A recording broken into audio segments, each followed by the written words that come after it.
welcome to an Everyday Canines video. In this episode on Running Contacts, we're going to start talking about turns. There are 3 types of turn you're going to see in competition, and I've set the jumps up to represent those. By far, the most commonest turn you're going to see in UK competitions is the one which Swift is standing by, which I would call a soft or loose turn. So the jump is positioned about 6 meters away from the dog walk, and the dog technically is coming down straight from the dog walk, but then they've got to veer. I mean, it might be a case they're going to go off and go down that line, or it might be they're going to start turning back on themselves. Now, it used to be a case when you first started at Casey Show or whatever, you wouldn't expect to see any sort of turn, even that sort of turn, at the beginner level. You'd always expect there to be a jump, then a turn. A straight jump, I mean by that. But things have changed, and I'm seeing a lot of these soft turns in the early grade classes. So it's something that you're going to need to start teaching quite early on. Soft turns, they're a tricky one. Some people say, well, it's not really a turn because the dog's got to go straight, and if I'm running with them, I'll just be a go. Now, if you're a handler that can run with your dog and you can get here, by all means, you could shape that to be just a straightforward go because you use your body language. The problem comes if, for any reason, you're behind, or in my case, where I'm doing a lot of distance handling, I'm going to be right behind. At this stage, what do? And I would argue that though they're going to come straight first, it is still a turn. Whichever way you look at it, the dog is going to turn. Let's put it another way. If there was a jump dead there, so that you had like a box, if I told my dog go and I was behind, say that was the finish, I would expect my dog to power straight down. I don't want my dog veering.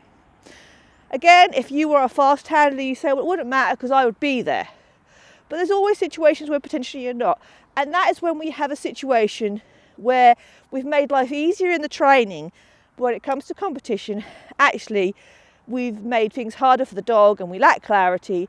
And to be fair, if the dog came down and all you say is go on these sorts of turns and you're not there and the dog veers, because that's more likely what's going to happen. If you're behind, dogs naturally turn towards you rather than powering on. You can't blame the dog if that was your last jump and you should have gone straight and that would have got you the win. You can't blame your dog for that. So I would argue that is a soft turn and it needs a cue. I know people have ranges, they say, but unless it's dead on, it needs a soft turn cue. What would I use as a soft turn cue? This is a good question because I thought about it a lot. Because if I just use my ordinary rights and lefts, I admittedly have short striding dogs. Equally, again, I might not be here to shape a turn. If I've got a situation where I can get here reasonably close, I could use a right there because my body language would tell my dog not to turn right there. Body language would say keep going. But because I know a lot of the time I'm not going to be there, if I say right to my dogs and they're short striding, then a right is that jump, because they treat it as a 90-degree turn. I even have this situation on jumping sequences. I have to really get them out. So this is a soft turn cue, and we can choose to have it as a contextual cue, which means that we use a cue that signals the dog to softly turn towards us, or we can have it as another form of right and left. So we'd have to have new words, but that would be our rights and lefts. And that would be non-contextual. It would mean that wherever I am, you would always turn right long or left long. Now, my plan for these sort of turns is I'm thinking I'm going to use something like, I'm going to say turn, turn, turn, because that's what it is, but it's a soft turn.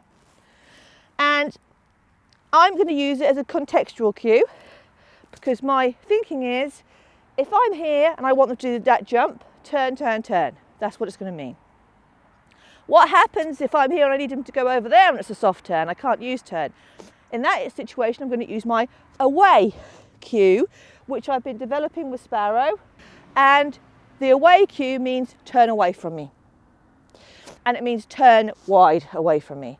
So those are my two cues I'm going to use in this situation. I don't have many contextual cues these days because I am a distance handler. I like my cues to be very clear, but in this situation I'm going to have these because they are soft turns and a little bit of a grey area, and you know, they come in all shapes and sizes. I mean, this is a 5-6 metre soft turn, but it could actually be up to 10 metre soft turn under KC rules. So that's your soft turns and the cues I'm going to be using for those. So let's look at what I would call a 90-degree turn. And this is quite a sharp 90-degree turn. This jump is set at 5 metres, which is the minimum at KC. It could be 10 metres, and it could be something else. It could be a tunnel, could be weaves, it could be something else completely. How often do you see 90-degree turns in courses? I'll be honest, not that often. I see a lot of those soft turns, but not 90-degree turns. However, they do come up. And you want your dog, if you're not going to be there to hand them, you want them to be able to understand the difference. So when I've got a 90-degree turn, my dog is going to come down here, and I really do want them to turn 90 degrees, potentially as far as that, and take the jump. This is when I've got my right and left cues for on a dog walk. Now, just to blow your mind, I have slightly different cues on the dog walk than I do on my jumps. Why? Well, because I use different cues for the tunnel and for jumps, is because they do mean slightly different things. If I tell my dog right as they're coming up to that jump, it means take that jump and turn right. It's a very clear cue. It doesn't mean turn right on the flat. It means take the jump, turn right. However, on the dog walk it's a different scenario because there isn't a jump. So I am asking them effectively to turn on the flat. So if I use right here, then I become an issue. You're saying, what does it matter? What does it matter? Because it becomes an issue, because if you teach the dog turn right means turn right wherever you are, then the dog has to make a decision on every time you ask her to turn. Does she want me to turn right on the flat, or does she want me to take the jump and turn right? Now, even if you're a person and someone yells you that on a course you don't know, you'd be going, well, does she want me to do this, or it's that little bit of a grey area, and that's when you see situations where the dog does things like it turns off a jump. And that's because the cues are being used, the directional cues being used are too general, too vague. So we're going to use different words. So for me, this is the right turn off the dog walk. If this was a jump situation, I'd be asking my dogs to go right. It's not that, but I like to keep my words similar so I can remember them. So I'm going to use a word that's got an R in it. So I'm going to say rai. So it's a bit of an abbreviation of right. And I pick my cues based on the cues I like the most to be used on the most common stuff, and the cues I'm not so keen on to use on stuff that I won't see very often. The last term we have is one, I'll be honest, in the UK at least, I don't expect to see this very often at all.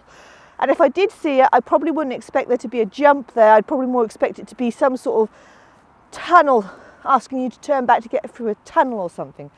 But it could happen. The reason we don't see these turns very often in the UK now is because of the 5 metre rule. So the 5 metre rule means that a dog has got to go 5 metres between obstacles at the minimum, or a maximum of 10 metres. So it's actually very hard for judges to set courses with tight turnbacks off equipment. However, as they're still legal and they could be set up, it's worthwhile having them in your box of tools. And anyway, it's another way of proofing your turns, your dog walks, because you're having to encourage them to actually, you think this one's the hardest because they've got to come down and then turn off. And most dogs, what they want to do is come down and cut a corner. So that is my tight turn. So for me, as it's a tight turn, this is my steady cue. Again, that's a directional cue, it's not contextual. So by that I mean steady always means turn tight right. Wherever I am, I could be this side, could be that side, turn tight right. And that's your final type of jump. And all these jumps we've got to teach and proof in a way that means that our dogs will complete them competently without missing their dog walk. So you've been teaching your straights, and that's where you need to begin, so you can begin and have lots of confidence with your dog running straight through.